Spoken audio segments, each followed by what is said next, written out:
ಎಷ್ಟು ಕೊಕ್ಕರೆಗಳಿದ್ದಾವೆ. ಅದು ಸಹ ಡಿಫ್ರೆಂಟ್ ಆಗುಂಟು, ಕಪ್ಪು ತಲೆ ಕೊಕ್ಕರೆ. ಝೂಮ್ ಮಾಡಿದ್ರೆ ಅಷ್ಟು ಕ್ಲಿಯರ್ ಬರಲ್ಲ, ನಾನು ಮೊಬೈಲಲ್ಲಿ ಮಾಡ್ತಾ ಇರೋದು ನೋಡಿ. ಅದು ಕೊಕ್ಕು ಸಹ ಉದ್ದ ಉಂಟು, ನಾನು ಫಸ್ಟ್ ಟೈಮ್ ನೋಡಿದ್ದು ಈ ಟೈಪ್ ಇಲ್ಲಿ ಫುಲ್ ಉಂಟು. ಝೂಮ್ ಲೆನ್ಸ್ ಇರಬೇಕು, ಒಳ್ಳೆ ಫೋಟೋ ತೆಗಿಬೋದು. ಈ ಕ್ಯಾಮರಾ ಇವರು ಒಳಗೆ. ನಮಸ್ಕಾರ ಸ್ನೇಹಿತರೆ, ಹೇಗಿದ್ದೀರಿ? ಎಲ್ಲರೂ ಆರಾಮಿದ್ದೀರಿ ಅಂದ್ಕೊಳ್ತೀನಿ. ನಾವು ಪ್ರತಿ ಸಲನೂ ಒಂದೊಂದು ಪುಣ್ಯಕ್ಷೇತ್ರಗಳನ್ನು ತೋರಿಸ್ತಾ ಇದ್ದೀವಿ.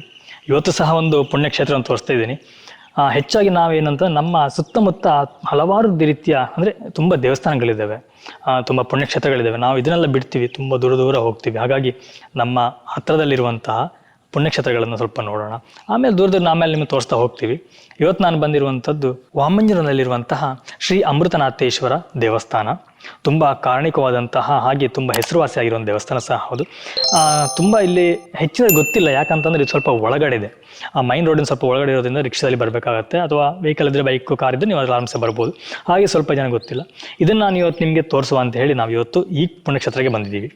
ಬನ್ನಿ ನಾವು ಫಸ್ಟಿಗೆ ಒಳಗೆ ಹೋಗುವ. ದೇವಸ್ಥಾನ ಹೇಗಿದೆ, ಇದರ ಹಿನ್ನೆಲೆ ಏನು, ಹಾಗೆಯೇ ಪ್ರತಿಯೊಂದು ದೇವಸ್ಥಾನ ಹೋದಾಗ ಅದೊಂದು ಕಥೆ ಅಂತ ಇರುತ್ತೆ. ಇಲ್ಲಿಯ ಕಥೆ ಏನು ಅದೆಲ್ಲ ನಾವು ಭಟ್ರ ಹತ್ರನೇ ಕೇಳಿ ತಿಳ್ಕೊಳ್ಳೋಣ. ಒಳಗಡೆ ಭಟ್ರು ಸಹ ಇದ್ದಾರೆ, ಪೂಜೆ ಆಗ್ತಿದೆ ಅಂದ್ಕೊಳ್ತೀನಿ ನಾನು. ಗಂಟೆ ಸೌಂಡ್ ಬರ್ತದೆ. ಬನ್ನಿ ನಾವು ಒಳಗೆ ಹೋಗುವ.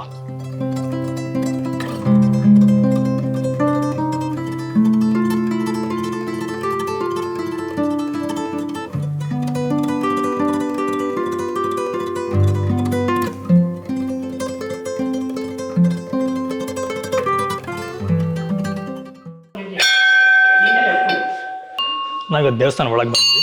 ದೇವಸ್ಥಾನ ಒಳಗೆ ನಿಮ್ಮಿಂದ ದೇವಸ್ಥಾನ ತೋರಿಸ್ತೀನಿ. ಇಲ್ಲಿರುವಂಥ ಕೆತ್ತನೆಗಳಾಗಲಿ, ಅಂದರೆ ಮರದಿಂದ ಮಾಡೋ ಕೆತ್ತನೆಗಳು ತುಂಬ ಚೆನ್ನಾಗಿದೆ, ಅದು ನಿಮಗೆ ತೋರಿಸ್ತಾ ಹೋಗ್ತೀನಿ. ಇದು ಗರ್ಭಗುಡಿ. ಇದೆಲ್ಲ ಮರದಿಂದ ಮಾಡಿರುವಂತಹ ಕೆತ್ತನೆಗಳು.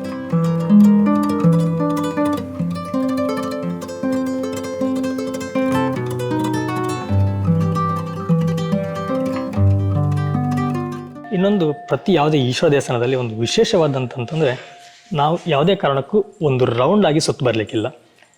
ನಾವು ಅರ್ಧ ತನಕ ಮಾತ್ರ ಹೋಗಿ ಮತ್ತೆ ವಾಪಸ್ ಬರಬೇಕಾಗತ್ತೆ. ಹಾಗೆ ಇಲ್ಲೊಂದು ಗಣಪತಿಯ ಮೂರ್ತಿ ಇದೆ. ಇಲ್ಲಿ ಗಣಪತಿ, ನಾನು ಯಾವುದೇ ನಿಮಗೆ ಮೂರ್ತಿನ ತೋರಿಸ್ತಾ ಇಲ್ಲ. ರೀಸನ್ ಏನಂತಂದರೆ ನಾವು ಮೂರ್ತಿನ ವಿಡಿಯೋ ಮಾಡಬಾರ್ದು ಅಥವಾ ಫೋಟೋ ತೆಗಿಬಾರ್ದು ಅಂತ ಮುಂಚಿನಿಂದ ಅದೊಂದು ನಂಬಿಕೆ ಇದೆ. ಹಾಗಾಗಿ ನಾನು ಯಾವುದೇ ರೀತಿಯಲ್ಲಿ ಫೋಟೋವನ್ನಾಗಲಿ ವಿಡಿಯೋವನ್ನು ಮೂರ್ತಿನ ಮಾಡ್ತಾ ಇಲ್ಲ. ನೋಡಿ, ಸುತ್ತವಾಗಿ ನಾನು ಸುತ್ತು ಬರ್ತಿರುವಂಥದ್ದು. ನಾವು ಸುತ್ತು ಬಂದಾಗ ಇಲ್ಲಿ ಬೋರ್ಡ್ ಹಾಕಿದ್ದಾರೆ. ಇದರಲ್ಲಿ ತೋರಿಸಿದ್ರು ನೋಡಿ, ಪ್ರದಕ್ಷಿಣೆ ನಮಸ್ಕಾರ ಎಷ್ಟು ಅಂತೆಲ್ಲ ಏನೋ ಒಂದು ಬೋರ್ಡ್ ಇದೆ ನೋಡಿ. ಈ ರೀತಿಯಾಗಿ ಬೋರ್ಡ್ನ ಹಾಕಿದ್ದಾರೆ. ಇನ್ನೊಂದು ಇಲ್ಲಿ ಕೊಟ್ಟಿದ್ದಾರೆ, ಶಿವ ಪ್ರದಕ್ಷಿಣೆ ಕ್ರಮ ಅಂತೇಳಿ. ಆ್ಯಕ್ಚುಲಿ ಒಂದು ಗಿಡ ಇರೋದ್ರಿಂದ ಕ್ಲೀನಾಗಿ ಕಾಣ್ತಾ ಇಲ್ಲ. ನಾವು ಯಾವುದೇ ಕಾರಣಕ್ಕೂ ಈಶ್ವರ ದೇವಸ್ಥಾನದಲ್ಲಿ ಸುತ್ತು ಬರಲಿಕ್ಕಿಲ್ಲ.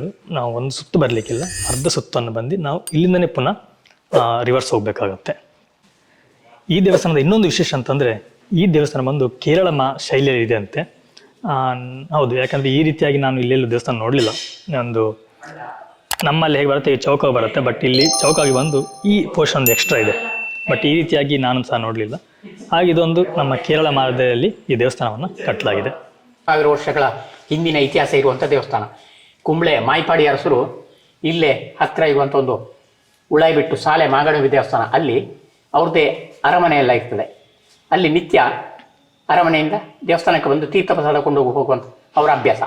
ಪ್ರಾರಂಭದಲ್ಲಿ ಅವರಿಗೆ ಮಕ್ಕಳು ಇರುವುದಿಲ್ಲ, ಅದಕ್ಕೆ ಅವರು ಪುತ್ರಕಾಮೇಷ್ಟಿ ಯಾಗ ಮಾಡ್ತಾರೆ. ಕಾಮೇಷ್ಟಿ ಯಾಗ ಮಾಡಬೇಕಾದ್ರೆ ಅವರ ಅಳಿಯಂದಿರು ಇನ್ನು ಮಕ್ಕಳಾದರೆ ರಾಜ್ಯಪುರ ಮಕ್ಕಳಿಗೆ ಹೋಗ್ತಲ್ಲ ಅಂಥೇಳಿ ಪೂಜೆಯವರ ಮುಖಾಂತರ, ಅಸೂಯೆಯಲ್ಲಿ ಪೂಜೆಯವರ ಮುಖಾಂತರ ತೀರ್ಥಕ್ಕೆ ವಿಷ ಹಾಕಿ ಕೊಡ್ಲಿಕ್ಕೆ ಹೇಳ್ತಾರೆ. ಪೂಜೆಯವರಿಗೆ ಅಳಿಯಂದರು ಹೇಳಿದಂಥ ಕೆಲಸ ಮಾಡದೆ ಉಪಾಯ ಇಲ್ಲ, ಯಾಕಂದ್ರೆ ಅವರು ರಾಜರಲ್ವಾ. ಹಾಗೆ ಈ ರಾಜ ಬಂದು ತೀರ್ಥ ತೆಗೊಳ್ಳುವಾಗ ಪೂಜೆಯವರ ಕೈ ನಡೆದಿದೆ, ಕಾರಣ ಏನು ಅಂತ ಕೇಳ್ತಾರೆ. ಹಾಗಾದರೆ ನಿಮ್ಮ ಅಳಿಯಂದರು ಈ ರೀತಿ ವಿಷ ಹಾಕಿ ಕೊಟ್ಟಿದ್ದಾರೆ, ನನಗೆ ಕೊಡದೆ ಉಪಾಯ ಇಲ್ಲ. ಹಾಗಾದರೆ ನಾನು ಒಮ್ಮೆ ನೀಡಿದಂಥ ಕೈ ಇದನ್ನು ವಾಪಸ್ ತೆಗೆದಿಲ್ಲ, ಇದುವೇ ಅಮೃತ ಆದರೆ ಅಮೃತೇಶ್ವರ ದೇವಸ್ಥಾನ ಕಟ್ತೇನೆ ಅಂತೇಳಿ ಪ್ರಾರ್ಥನೆ ಮಾಡ್ತಾರೆ. ಅದು ದೃಢ ಸಂಕಲ್ಪ, ದೇವರ ಮೇಲೆ ವಿಶ್ವಾಸ, ನಂಬಿಕೆ. ಅದುವೇ ಆ ನಂಬಿಕೆಯಲ್ಲಿ ಅವರಿಗೆ ಅಮೃತ ಹೋಗಿ, ಆ ವಿಷ ಹೋಗಿ ಅಮೃತ ಆಯಿತು. ತೀರ್ಥ ಕುಡಿತಾರೆ.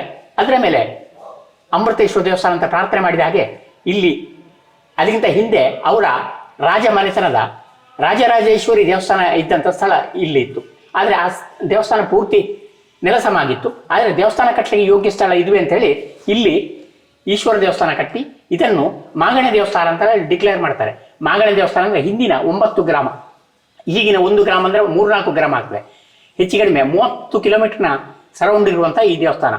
ಇಲ್ಲಿ 9 ದಿವಸ ಜಾತ್ರೆ ಆಗಬೇಕಾದ್ರೆ ಇಷ್ಟು ಒಟ್ಟಾರಲ್ಲಿ ಯಾವುದೇ ಶುಭ ಕಾರ್ಯಕ್ರಮ ಆಗಲಿಕ್ಕಿಲ್ಲ. ಒಂದನೇ ಅದು. ಎರಡನೇದಾಗಿ ಇದು ಅದಕ್ಕಿಂತ ಹಿಂದೆ ರಾಜರಾಜೇಶ್ವರಿ ದೇವಸ್ಥಾನ ಆಗಿದ್ದ ಕಾರಣ ಇಲ್ಲಿ ದೇವಿ ಶಕ್ತಿ ಇದೆ ಅಂತ ಅವರಿಗೆ ತೋರಿದ ಕಾರಣ ಇವತ್ತಿಗೂ 9 ದಿವಸ ಜಾತ್ರೆಯಲ್ಲಿ 5 ದಿವಸ ಉತ್ಸವದೊಟ್ಟಿಗೆ ಚೆಂಡು ಪೊಳದಿ ಹಾಗೆ ಇಲ್ಲಿಯೂ ಚೆಂಡು ಆಡುವಂಥ ಕ್ರಮ. ಯಾಕಂದರೆ ಆ ರಾಜರಾಜೇಶ್ವರಿ ದೇವಸ್ಥಾನದ ದೇವರ ಶಕ್ತಿ ಇದ್ದ ಕಾರಣ.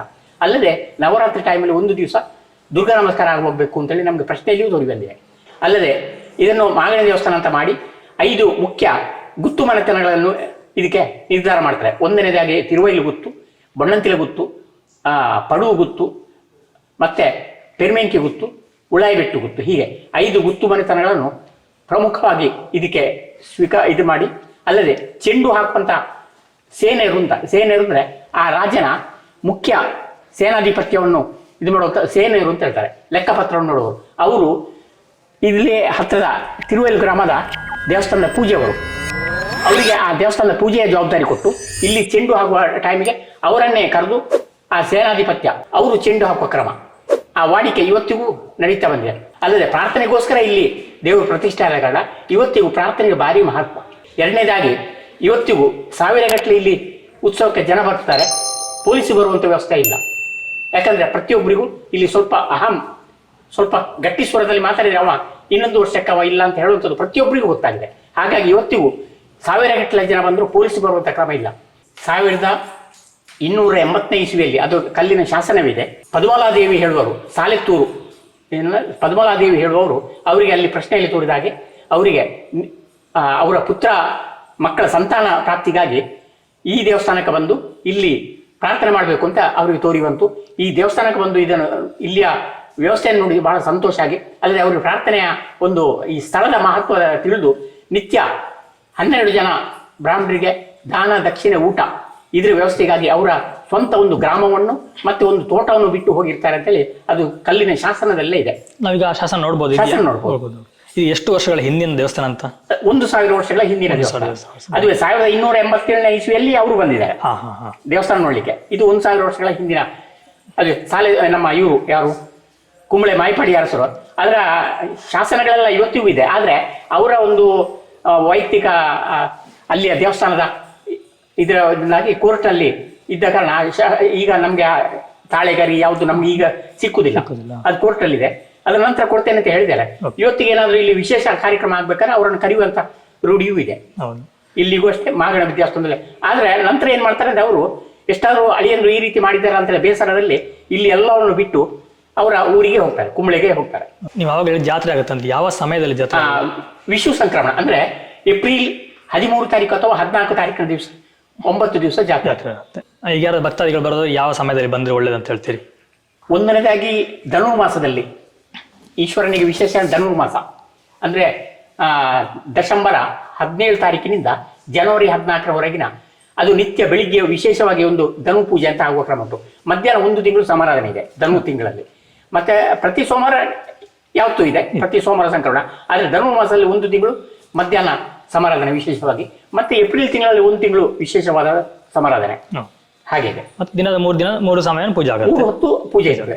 ಬೆಳಿಗ್ಗೆ ಸಾಧಾರಣ 5 ಗಂಟೆ 5:30 ಒಳಗೆ ನಾವು ಬಾಗಿಲು ತೆಗಿತೇವೆ. ಅದರ ನಂತರ ನಮ್ಮ ನಿತ್ಯ ಕೆಲಸ ಎಲ್ಲ ಆಗಿ 6:30 7 ಗಂಟೆಗೆ ಎಲ್ಲ ಪೂಜೆ ಆಗಿ ಮತ್ತೆ ತೀರ್ಥಪ್ರಸಾದ. ಸಾಧಾರಣ ಸೋಮವಾರ ದಿವಸ ಹೆಚ್ಚು ಕಡಿಮೆ 701,000 ಜನ ಬೆಳಿಗ್ಗೆ 9:30 ಒಳಗೆ ಬಂದು ಹೋಗಿರ್ತಾರೆ. ಅಂದ್ರೆ ಎಲ್ಲ ಕೆಲಸಕ್ಕೆ ಹೋಗೋರು ಅದೊಂದು ರೂಢಿ ಮಾಡಿದ್ದಾರೆ. ನಿತ್ಯ ದೇವಸ್ಥಾನಕ್ಕೆ ಬಂದು ವಾರಕ್ಕೊಮ್ಮೆ ಅದು ದೇವಸ್ಥಾನಕ್ಕೆ ಬಂದು ಅದರ ಎಷ್ಟೋ ದೇವಸ್ಥಾನಕ್ಕೆ ಬಂದು ಹೋದ ಕಾರಣ ಅವರಿಗೆ ತುಂಬಾ ಅನುಕೂಲ ಆಗಿದೆ. ಮತ್ತೆ ನಿತ್ಯ ದೇವಸ್ಥಾನಕ್ಕೆ ಯಾವುದೋ ಸಂಪ್ರದಾಯ ಇಟ್ಕೊಂಡ್ರೆ ಒಂದರಲ್ಲಿ ಬ್ಯಾಂಕಿನಲ್ಲಿ ನಾವು ಡಿಪಾಸಿಟ್ ಇಟ್ಟ ರೀತಿ ಅದು ಯಾವತ್ತೂ ನಮ್ಮನ್ನು ಕೈ ಬಿಡುದಿಲ್ಲ. ಒಂದು ಕಾಣದ ಕೈ ಹೇಳುವಂಥದ್ದು ನಮಗೆ ಖಂಡಿತ ಸಹಾಯಕ್ಕೆ ಆಗ್ತದೆ. ಓಕೆ ಭಟ್ರೆ, ನೀವು ತುಂಬಾ ಧನ್ಯವಾದಗಳು ಇಷ್ಟು ಹೇಳಿಕೊಟ್ರಿ. ಇಲ್ಲಿ ನಂದಿಯ ವಿಗ್ರಹ ಇದೆ. ಇದು ತುಂಬಾ ಹಳೆಯ ವಿಗ್ರಹ. ನಾನು ನಿಮಗೆ ತೋರಿಸ್ತೀನಿ. ಇಲ್ಲಿ ಕೆತ್ತನೆ ಮಾಡಿದ್ದಾರೆ. ಶ್ರೀ ಅಮೃತೇಶ್ವರ ದೇವಸ್ಥಾನ ಅಂತ ಕೆತ್ತನೆ ಮಾಡಿ ಇಲ್ಲಿ ಕೆಳಗಡೆ ಕೊಟ್ಟಿದ್ದಾರೆ ವರ್ಷವನ್ನ. ಇದು ಕ್ರಿಸ್ತ ಶಕದಲ್ಲಿದೆ. ಭಟ್ರ ಪ್ರಕಾರ 1956-57 ಇಸ್ವಿ ಬರುತ್ತಂತೆ. ಈ ಕ್ರಿಸ್ತ ಶಕದಲ್ಲಿ ನೋಡ್ಲಿಕ್ಕೆ ಹೋದ್ರೆ 1880 ಅಂತ ಇದೆ ಅಲ್ಲಿ.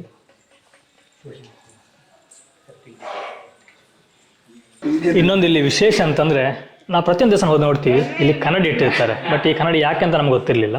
ಬಟ್ ಇಲ್ಲಿ ಬಂದು ನಾನು ನೋಡಿದಾಗ ನಾನು ತೋರಿಸ್ತೀನಿ. ಇಲ್ಲಿ ನೋಡಿದ್ರೆ ನನ್ನ ಮುಖ ಕಾಣ್ತಾ ಉಂಟು. ನಾನು ಹಾಗೆ ಈ ರೀತಿಯಾಗಿ ನೋಡಿದಾಗ ನನಗೆ ಒಳಗಿರುವಂಥ ದೇವರು ಕಾಣ್ತಾ ಇದ್ದಾರೆ. ಅಂದರೆ ನಾವು ಇಲ್ಲಿ ನಿಂತಾಗ ನಮಗೆ ದೇವರು ಕಾಣುತ್ತಾರೆ. ಇಲ್ಲಿಗೆ ಎಷ್ಟು ವ್ಯತ್ಯಾಸ ಇದೆ. ಇಲ್ಲಿ ಕೆಳಗಿದೆ, ಬಟ್ ಇಲ್ಲಿ ಮೇಲಿದೆ. ಇದು ಹಿಂದಿನ ಕಾಲದ ವಾಸ್ತು ತಜ್ಞರ ಪ್ರಕಾರ ಈ ರೀತಿ ಇರಬೇಕು ಅಂಥೇಳಿ.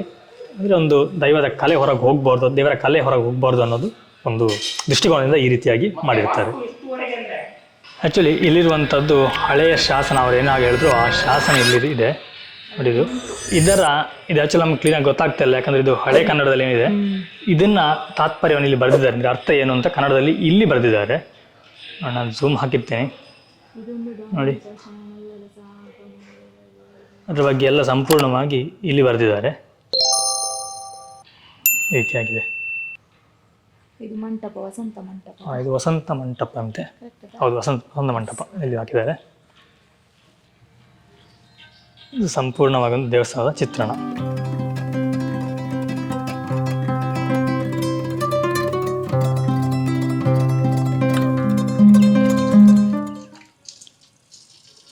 ಸುತ್ತಮುತ್ತ ಫುಲ್ ಹಸಿರಾಗಿದೆ, ತುಂಬ ಚೆನ್ನಾಗಿದೆ.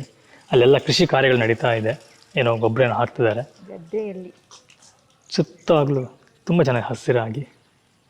ಮತ್ತು ಸಭಾಭವನ ಉಂಟು, ರಜತಾದ್ರಿ ಸಭಾಭವನ ಅಂತ ಹೆಸರು ಕಾಣ್ತಾ ಉಂಟ ಇಲ್ಲ ಕಾಣ್ತದೆ ನನಗೆ, ರಜತಾದ್ರಿ ಸಭಾಭವನ.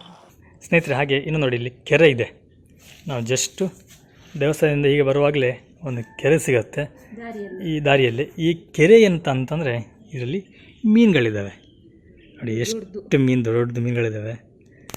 ಅದೇನು ವಾಸ್ತು ಮೀನು ಅಂತಾರಲ್ಲ, ಅದು ಅಲ್ಲಿದೆ ನೋಡಿ. ಇದೊಂದು ಕೆಂಪು, ಮತ್ತು ಅಲ್ಲೊಂದೇನೋ ಕಪ್ಪದ ಮೀನಿದೆ, ಮತ್ತು ಸಣ್ಣ ಸಣ್ಣ ಮೀನು ತುಂಬ ಇದೆ.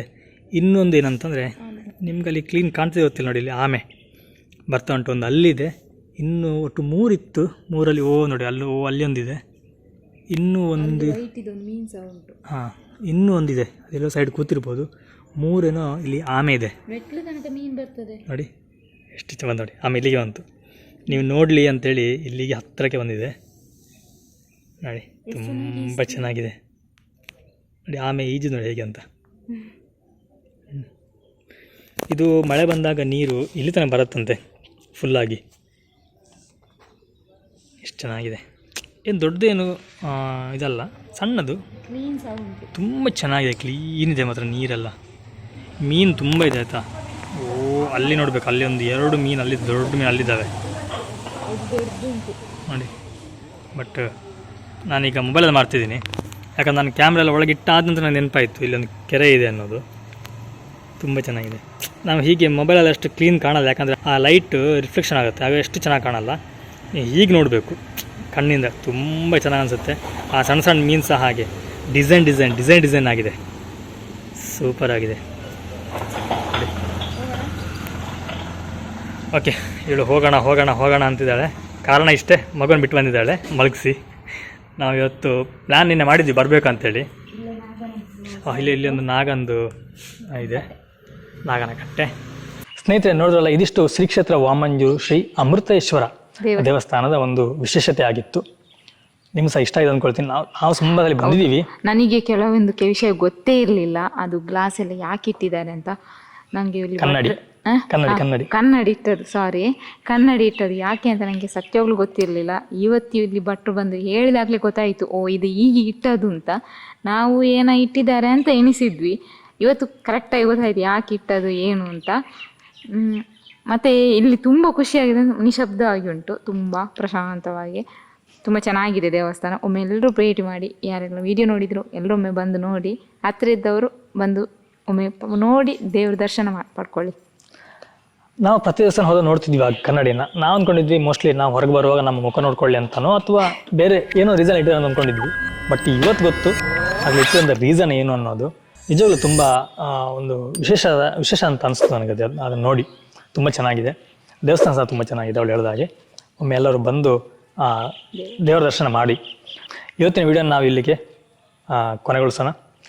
ವಿಡಿಯೋನ ಇಷ್ಟ ಆದರೆ ಒಂದು ಲೈಕ್ ಕೊಡಿ, ಹಾಗೆ ಚಾನಲ್ಗೆ ಸಬ್ಸ್ಕ್ರೈಬ್ ಆಗಿಲ್ಲ ಸಬ್ಸ್ಕ್ರೈಬ್ ಮಾಡ್ಕೊಳ್ಳಿ. Okay, thank you, bye.